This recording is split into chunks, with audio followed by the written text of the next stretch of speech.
Welcome back to the county seat. Thank you for joining us. Again, I'd like to reintroduce our guests.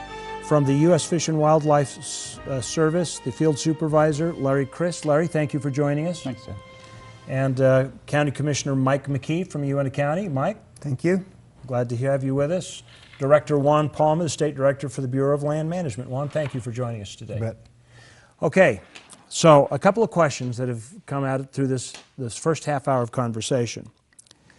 One question, can a population be moved?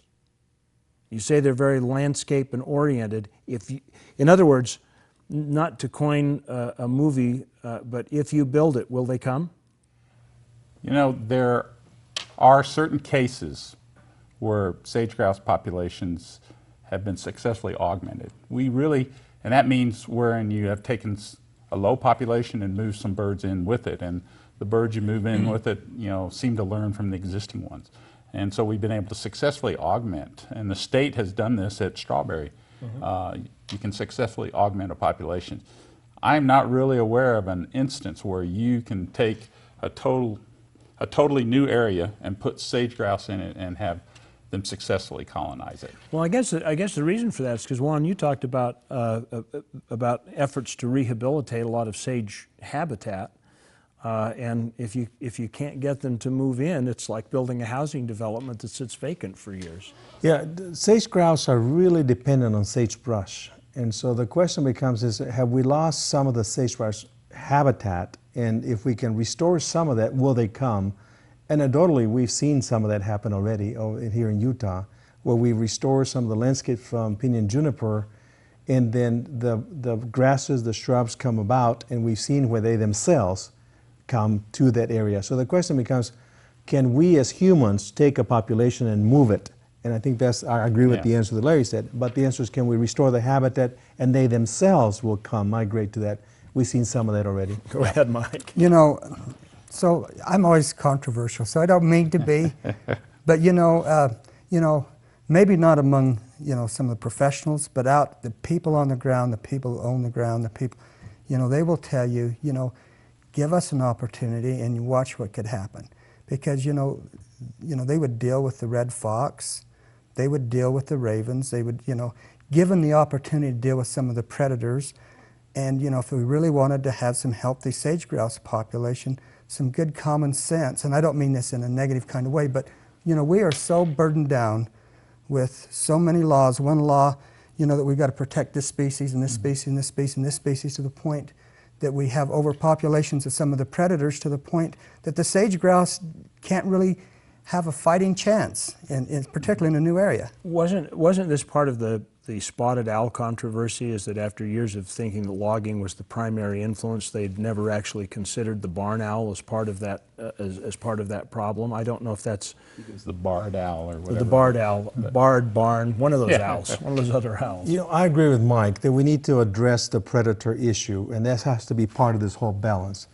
But I do think that sage-grouse are so dependent on their habitat that if the habitat is not there, it really is a critical component. You got to have a habitat in order for them to migrate to those areas or to continue the healthy they have. And I would agree with that. I have no disagreement. You got to have the habitat, you got to have everything there.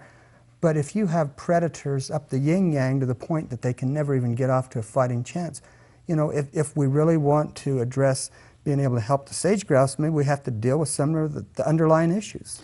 Well, and I think you're right in the sense, I'm going to agree with both of you. How's that for a politician? There we go. But, no, Juan is absolutely right. The habitat is the key component. When you have really good structure and areas for nesting and brood raising, it provides cover from predators. But also I will admit, there are certain areas where predator loads are high, and they can probably benefit from some localized and specific instances, and not as kind of an overall thing, but in specific areas, I think you could benefit. So basically what we have to do is we have to convert people who are going out to get their permit to hunt sage-grouse to get them to switch over to the red fox. Yeah. Is basically. Well, did I say that on television? And Chad, these threats have been identified all through with the local working groups. And in certain areas there are other threats that, that came higher on the list than, for example, out in my area, where predators were at the top of the list. I think up in Box Elder, they looked at fire as being what they felt like was the #1 danger threat to the And sage so grouse. that points to the fact that we cannot have a cookie cutter recipe for the entire state, because parts of the state will require different recipes on how we treat some of the landscape, and that means that we, us in BLM, are going to have to find that balance for the northeast part of the state versus the northwest part of the state.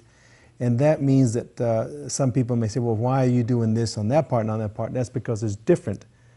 Certainly in Box Elder County fire, it means we have to move some of our fire resources closest to that so that we don't burn the habitat, or nature doesn't burn the habitat. So the next question is that currently you're working on a public land solution to prevent this listing, but if the listing came, it would have impacts on private property owners as well. Should they not be participating in this too? Because if private landowners have more leeway in what they do with their land to help improve that habitat, doesn't that also count in the total population count? So shouldn't they be volunteering for this, I guess is what I'm saying. And actually, you know, that was part of the discussion early on with this working group was, you know, there were some that said, you know, let's just let the federal agencies, let's let the plan just deal with the public lands. And, you know, some of the federal agencies said, well, if we're going to build a plan that's just on public lands, then we're going to have to manage for much more of that land than we would if we're looking at, you know, a bigger and a fuller solution, including the private lands. And so basically private landowners as well as the state have a vested interest in coming to the table now and getting involved in this ground up, not to talk about sage grouse burgers, but ground up effort to build a program. I certainly think so. Yeah, and actually when we go and look at the threats to the species in our proposal, when we have to do our 2015 finding, we're not looking at threats just on public lands. We're looking at threats everywhere, whether they be on private, state, or federal lands. And so the value, I think, of the approach that Utah is starting down this road is, I think they're looking at the possibility of landowner incentives, for instance, that would allow for conservation on private lands.